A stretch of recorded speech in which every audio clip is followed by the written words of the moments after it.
C'est bien ici, hein? Oui, c'était bien ici. Vous devez passer des longues nuits, non? Oui, Oui. c'est cool, hein? Je suis très passionné de tout ce qui est son 3D et ce que la technologie peut offrir au niveau de qualité de son. Et c'est quoi exactement ce fameux son 3D? Ben, c'est reproduire, en effet, c'est reproduire ce qui est le son naturel. Naturel. On écoute tout en 3D. Mais sinon, c'est cette installation-ci, c'est ça? Oui, en effet, on voit que ici, moi, j'ai 16, c'est comme un boule de 16 baffles qui me permet, tout ce qui se passe dans ce boule, je peux le placer, ça veut dire que ça devient comment on dit, une entité sonore. Reproduire la réalité. Oui. Avec ces deux derniers CD, Paramount et Us, élaborés selon cette nouvelle technologie, Ozark Henry est un pionnier de la musique 3D et déjà même une référence mondiale en la matière. En 20 ans de métier, 9 CD et 6 BO de films, dont celle du Monde nous appartient de Stéphane Strecker, Magritte de la meilleure musique, il a toujours versé dans l'expérimentation sonore et ce depuis son tout premier disque, encensé en 1996 par David Bowie himself. Et dire que ce faiseur de tubes et mélodiste hors pair se destinait à la peinture au lieu d'embrasser une carrière musicale, à l'instar de son père, le compositeur classique Norbert Godard. C'était sans compter sur son ADN, c'est QFD. C'est parti. Le désir de devenir musicien, dans votre cas, il naît à quel âge? Je pense 26 ans. Ce qui est tard. C'est très tard. C'est très tard. Parce qu'en fait, vous faites de la musique depuis que vous êtes petit, j'imagine. parce Oui, que votre oui, père en est effet, musicien, je faisais donc, même des chansons. Allez, j'ai enregistré une chanson maintenant en 3D que j'ai fait quand j'étais, je sais pas, 18 ans. C'était mon passe-temps préféré. Mais je ne voyais pas comme c'est une carrière, c'est une profession. Je ne voyais même pas, je n'avais pas réfléchi dessus. Ouais. Je peux gagner ma vie en faisant de la musique, tout comme ça. Parce que je ne pensais pas dans une... Allez, ce n'est pas ma manière de penser.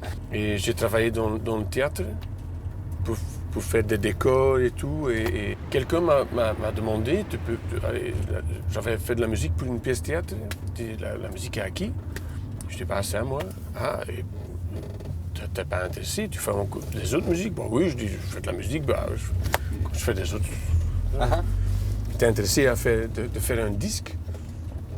Bah, je dis, bah, oui. Et j'avais jamais réfléchi avant, un disque. Ah oui, mais j'ai jamais fait ça. Ah, mais c'est cool ça. Un disque. Si je peux faire un disque, je fais quoi? Et j'ai fait un disque avec des magnétophones. Avec des bandes, hein? Avec des bandes, pour faire des petits samples, des petites boucles, parce que c'est quelque chose que j'avais appris dans le théâtre. Et je dis, je peux faire des trucs curieux, un son un peu particulier. Voilà, et je fais un disque. J'avais pas de succès, mais j'adorais à fond. Hein. J'adorais. Et j'ai continué. Et vous avez continué, du coup. Et j'ai continué. Et il y avait des rencontres qui ont fait qui m'ont aussi donné la confiance. J'adorais, mais ça veut pas dire que tu as la confiance ou assez de confiance pour partager avec tout le monde, les autres, hein. avec les autres. Et c'était quoi ces rencontres qu'on fait qu'à un moment, on ose partager? C'était David Bowie, C'était David Bowie. oui, qui m'a téléphoné pour dire j'adore ce que tu fais, est-ce qu'on ne peut pas se rencontrer? Et vous l'avez rencontré? Oui, je l'ai rencontré plusieurs fois. Ouais. Quel homme, hein? Première fois, je l'ai rencontré en Ostende. Ah ouais? Moi, j'étais là, j'étais nerveux à fond. Avant, je dis, cool. Eh ouais, évidemment. Mais le même jour, je dis, mais moi, j'ai rien, qu'est-ce que je dois lui raconter? Ouais, c'est ça. Tu vois, et qu'est-ce que je dois lui donner quand même un cadeau, parce qu'il me fait quand même un cadeau énorme, tu vois, et je ne savais pas quoi faire, et j'avais juste terminé Birdmarks. Donc, Il n'était pas encore sorti, mais j'avais déjà une copie. Et j'avais le disque, je lui ai donné le disque peut-être. Ouais. J'étais là avec mon disque et tout d'un coup il est là, il sort, moi je ne dis pas quoi dire, il vient vers moi et dit « Ah mais c'est sympa que tu as amené un disque d'Ozark.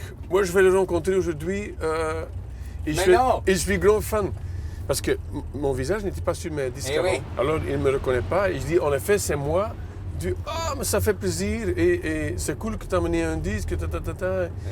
Et il dit bah, on avait un petit... il a réglé un meet and greet. Ah, Mais il dit j'ai encore des autres obligations, mais reste avec moi. Tu vois, comme ça, on n'a plus de temps pour se parler. Etc. Et c'était cool. super. Il a pris le temps. génial, hein. We could